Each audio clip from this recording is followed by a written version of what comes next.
चौंकाने वाले आंकड़े उत्तर प्रदेश से आए हैं, जहां बीजेपी राम मंदिर बनने के बाद इस बार 80 में से 80 लोकसभा सीटें जीतने का दावा कर रही है और सपना भी देख रही है।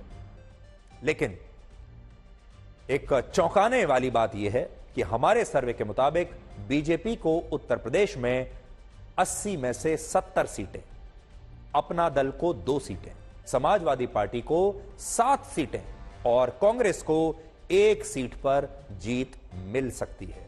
भारत के सबसे बड़े राज्य उत्तर प्रदेश का ब्रेकअप आपके सामने है। बीजेपी 80 में से 70, अपना दल 2, समाजवादी पार्टी 7, कांग्रेस 1।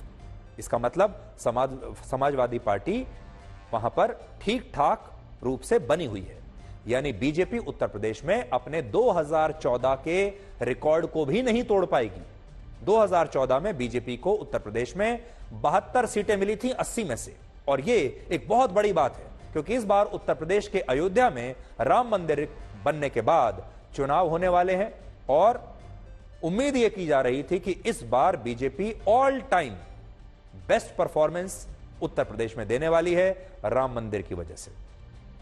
यहां पर एक और बड़ी बात यह है कि समाजवादी पार्टी के अध्यक्ष अखिलेश यादव ने रामलला की प्राण प्रतिष्ठा के निमंत्रण को अस्वीकार कर दिया था, लेकिन इसके बावजूद उत्तर प्रदेश में उनकी सीटें कम नहीं हो रही बल्कि बढ़ रही हैं और अब उनकी पार्टी को 7 सीटें मिल सकती हैं, जबकि पिछली बार समाजवादी पार्टी को 5 सीटें ही मिली थी। यानी प्राण प्रतिष्ठा में न जाने का नुकसान नहीं बल्कि फायदा हो रहा है अखिलेश यादव को।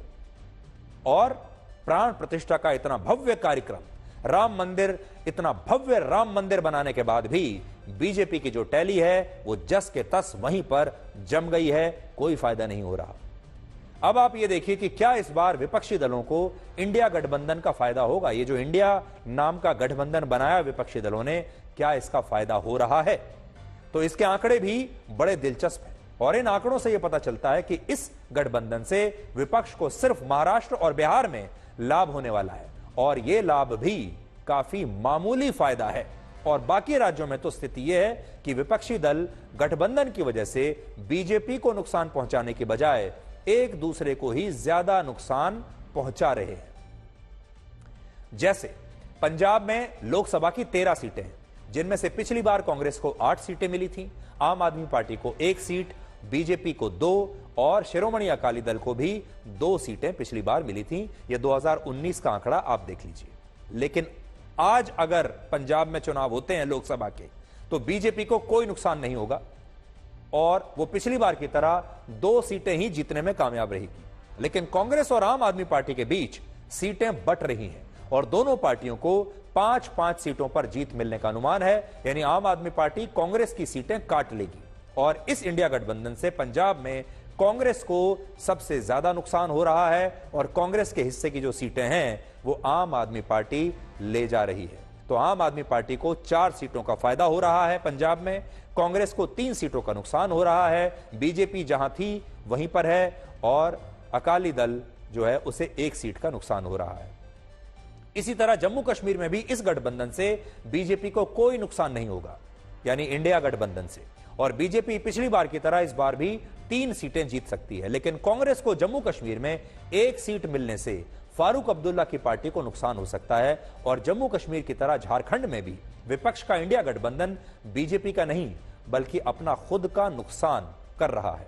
झारखंड में पिछली बार की तरह इस बार भी बीजेपी को 14 में से 12 सीटों पर जीत मिल सकती है, जबकि बाकी की 2 सीटों पर इस बार हेमंत सोरेन की पार्टी झारखंड मुक्ति मोर्चा की जीत हो सकती है।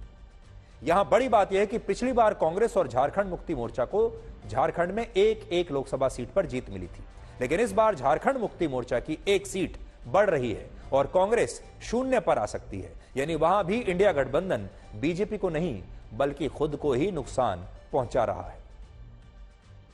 और पश्चिम बंगाल भी देख लीजिए।